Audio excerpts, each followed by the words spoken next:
This is the story of the rise and fall of Athenian power. Classical Athens experienced a staggering growth during the 5th century BC, which ended with its defeat in the Peloponnesian War. The achievements of Athens are so inextricably linked to a person who dominated the political scene of the country that we call this period the Golden Age of Pericles. But let us look at the events from the beginning. The end of the Persian Wars found Athens in a position of power. The legendary exploits of its army and fleet against the Persians made it a dominant power among the Greek city-states. These cities, especially the island and coastal cities of Asia Minor, fearing Persian aggression, sought protection from the powerful Greek cities of Sparta and Athens.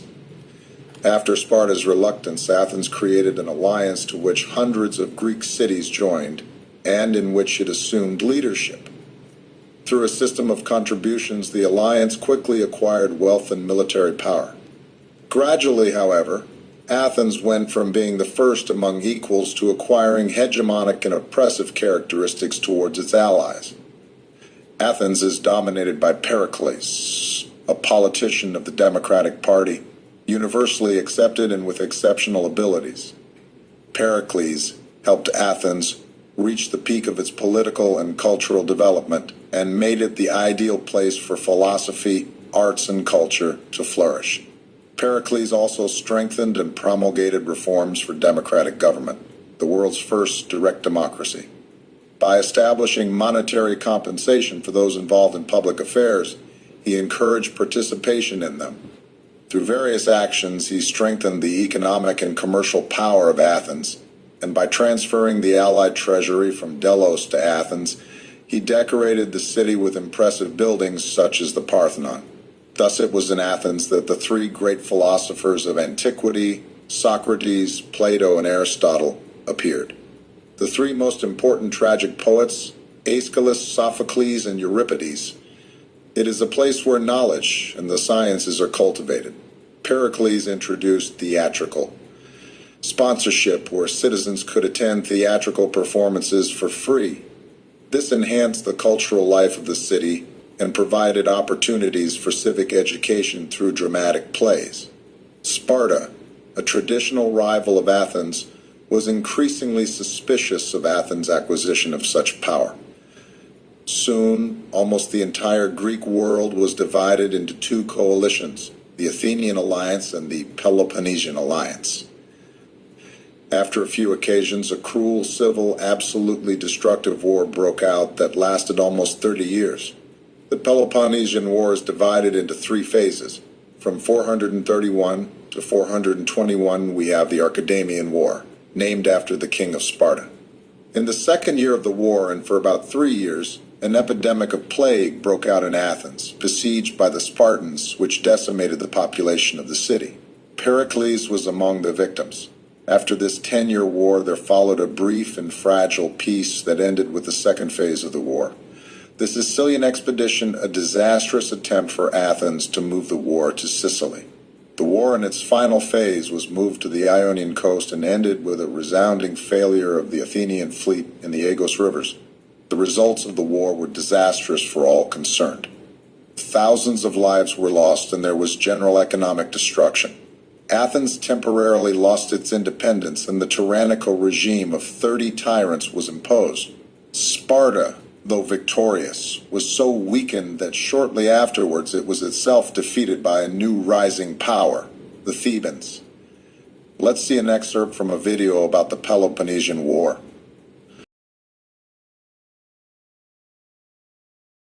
With a long causeway connecting Athens with the port city of Piraeus, allowing Athens to be fully supplied by sea, even if an invading army would destroy the surrounding countryside and farmland. This hostile period ended with the so-called 30 Years' Peace between the two city-states, that would last for less than half of its intended duration. Despite this peace, hostility between Athens and Corinth continued, and in 431 BC, Corinth successfully convinced Sparta and the Peloponnesian League to declare war on Athens, with the goal of ending the burgeoning Athenian Empire. The first phase of the Second Peloponnesian War, commonly referred to as simply the Peloponnesian War, is known as the Archidamian War, where Sparta pursued a policy of pillaging the countryside around Athens in an attempt to provoke a pitched battle. The Athenians had anticipated the Spartan strategy and had organized a continuous flow of grain shipments from Egypt and colonies on the Aegean and Black Sea coasts. The Athenian strategy was to blockade the Peloponnesian Peninsula from any trade and supplies, while opportunistically raiding Sparta's allies. While initially the Athenians seemed to be maintaining the upper hand in this asymmetric war of attrition that had been carefully planned for years by the Athenian statesman Pericles, the population from the surrounding countryside poured in behind the safety of the Athenian walls in the early stages of the war. This had been taken into account beforehand, and wealthy Athens had more than enough food flowing into the crowded city to feed everyone. What had not been taken into account was tainted grain shipments carrying plague, which rapidly spread through the overcrowded city. Initially, the city was resilient, inspired by the charismatic rhetoric of Pericles. An estimated 1 in 4 Athenians succumbed to the plague, including Pericles and his sons, before it had run its course. At the height, mercenaries refused to fight for Athens, and even the Spartans ceased to campaign near Athens for fear of catching the plague. Ironically, the masterfully planned Athenian blockade of the Peloponnese had protected Sparta and its allies from receiving any of the plague-tainted grain. The Athenian survivors adopted a much more aggressive strategy, greatly increasing the raids and building fortified outposts along the Peloponnesian coast.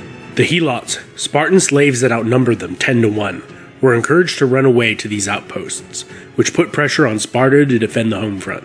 This phase of the war ended with the 50-year Peace of Nicias, which never really went into full effect, with both belligerents raiding each other through proxies from the onset, and eventually directly. In 415 BC, the Athenians devised a plan they believed would bestow upon themselves an overwhelming advantage: the conquest of the fabulously wealthy city-state of Syracuse, on the island of Sicily, who along with Athens and Carthage, controlled the lion's share of Mediterranean trade.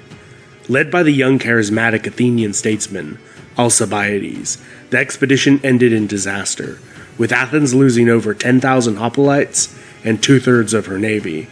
Ships could be rebuilt, but the 30,000 professional oarsmen could not be replaced. This was followed by further disasters.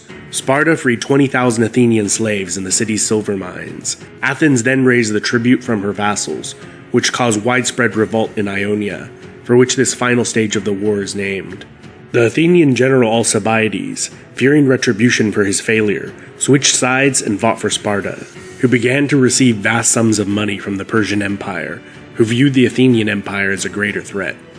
With this, Sparta built up its fleet and combined with its Corinthian allies, decisively defeated the Athenian navy at Aegospotami. Athens, now effectively without a navy, was besieged by Sparta and promptly surrendered. Spartan hegemony over the Greek world would be short-lived. Its most precious resource, Spartan warriors, had become far too low